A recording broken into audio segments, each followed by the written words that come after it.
Good afternoon. We have to see a poem from 19th and 20th century English poetry. The given poem prescribed for our syllabus is To the Cuckoo by William Wordsworth. William Wordsworth, a best well known for his lyrical ballads written with the Westy Coleridge. William Wordsworth's deep love for the beautiful forms of nature world was established in his poems.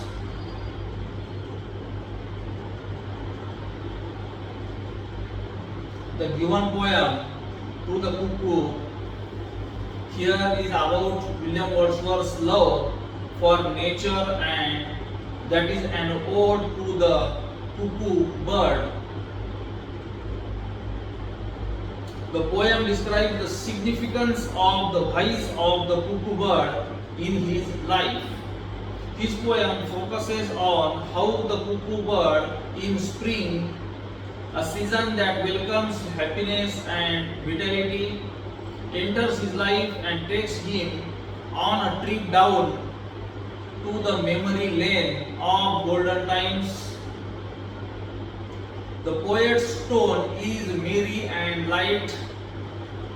Wordsworth also uses imagery and other literary devices to convey the immortality and visionary gleam he feels when he hears the cuckoo. Now I will read the poem, and then after we will discuss the given poem To the Cuckoo. O blithe newcomer, I have heard, I hear thee and rejoice. O cuckoo, shall I call thee bird or but a wandering voice? While I am lying on the grass, try to fold shout I hear. From hill to hill it seems to pass, at once far off and near, thou babbling only to the veil of sunshine, and of flowers thou bringest unto me a tale of visionary arts.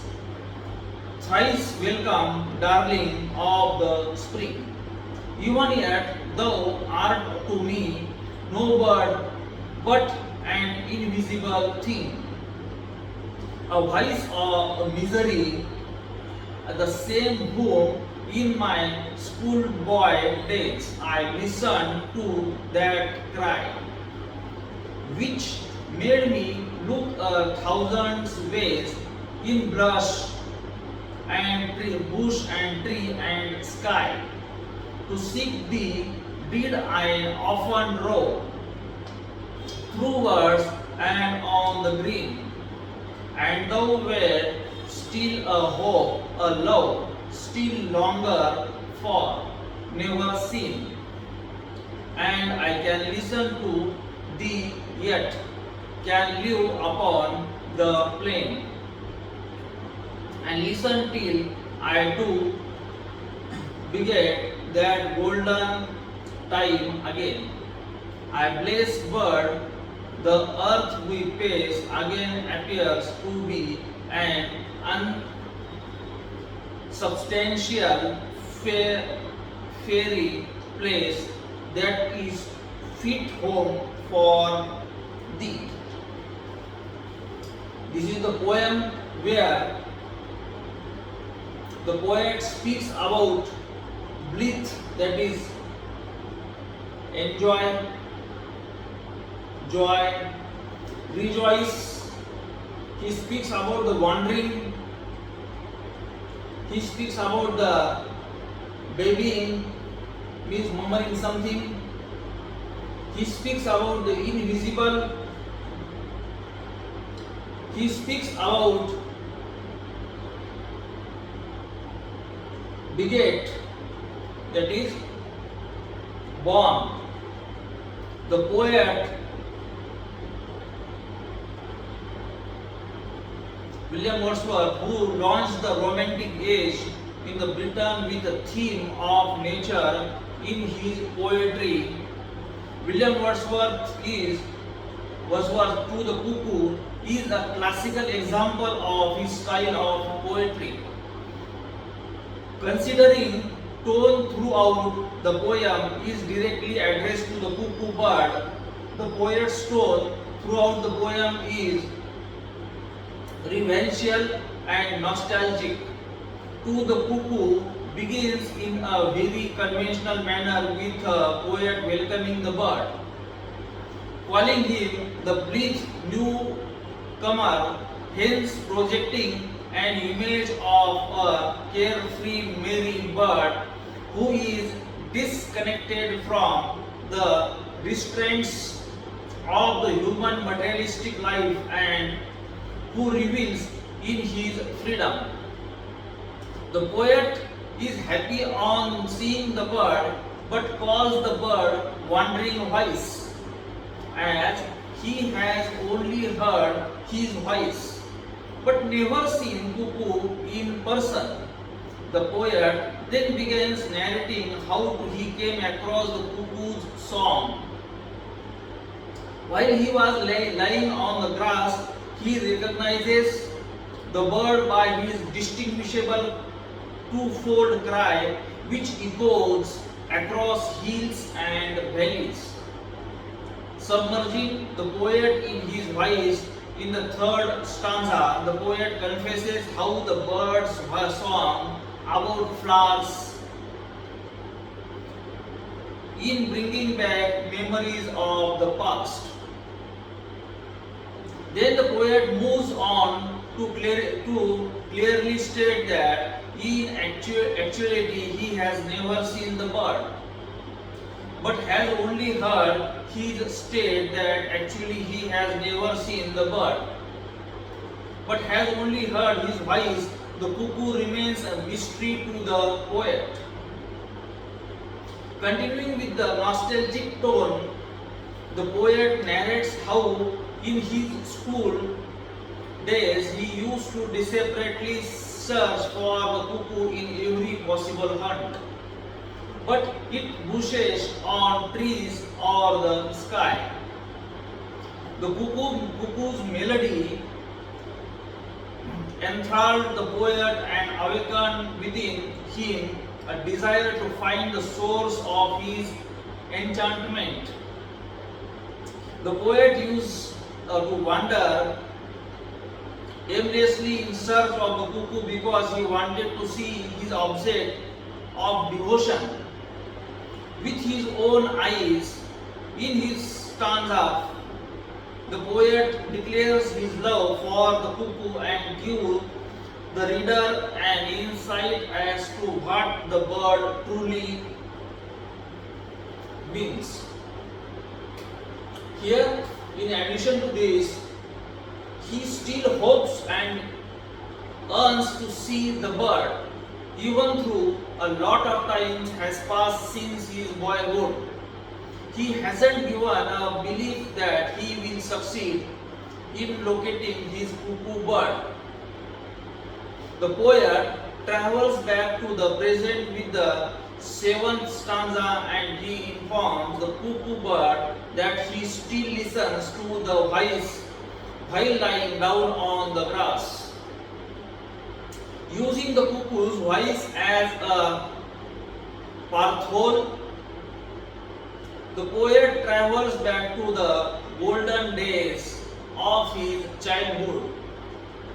Referring to the childhood as golden, the poet explains how precious his past memories are to him. In the final stanza, he explains two contradictory pictures of the earth as a place filled with the restrictions of materialistic life and a place that is brimming with the mystical wonders of nature.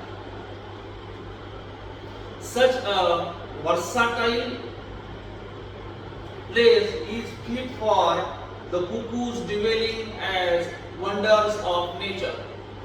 Such a versatile place is fit for the cuckoo's dwelling as to mysterious having such a wise yet hidden from poet's view. Wordsworth to the cuckoo is an ode to the mysterious nature of the cuckoo bird, and at the same time it celebrates the beauty of nature.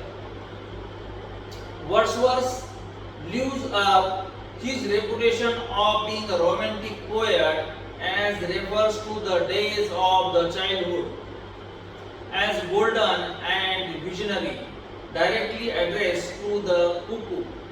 The poem has undertone of a reference to time as like the bird. Its presence can be felt, but it is intent, but it is beyond the periphery of human vision. This is, we may say, a short summary of our poem, where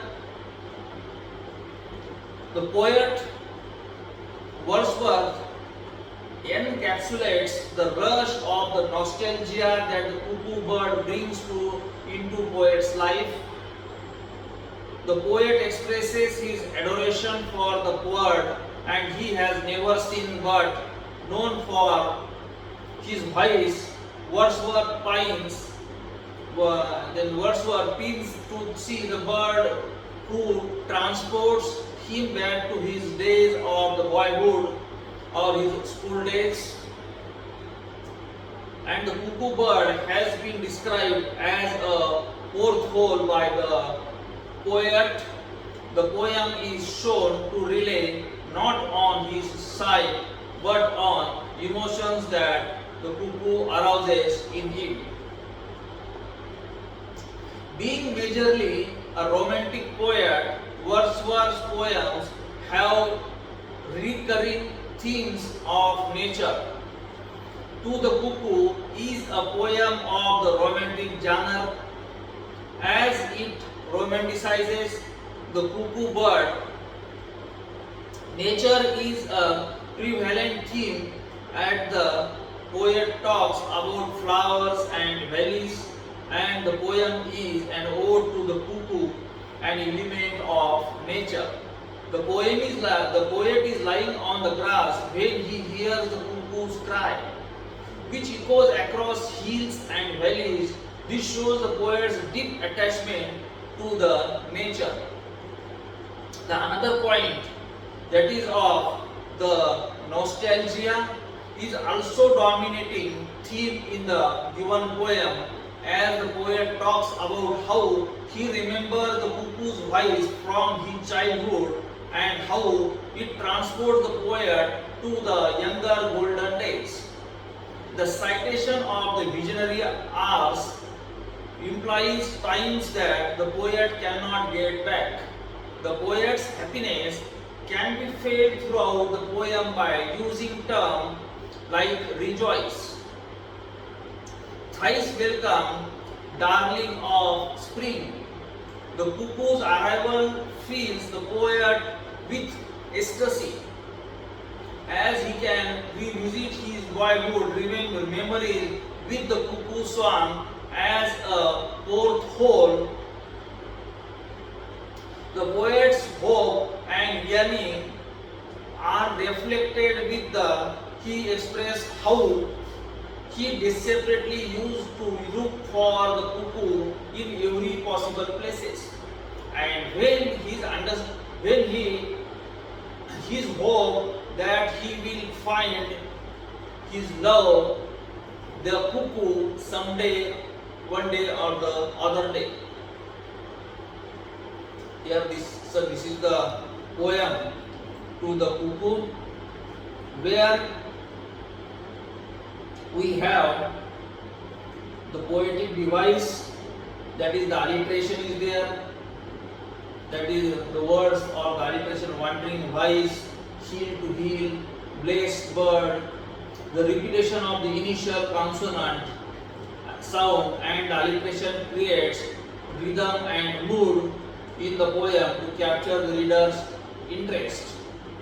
Then the extended metaphor that one can observe here in the given poem, whereas hyperbole, imagery, rhyme scheme is also, that is the AB is also observed in the given poem, that is the cuckoo.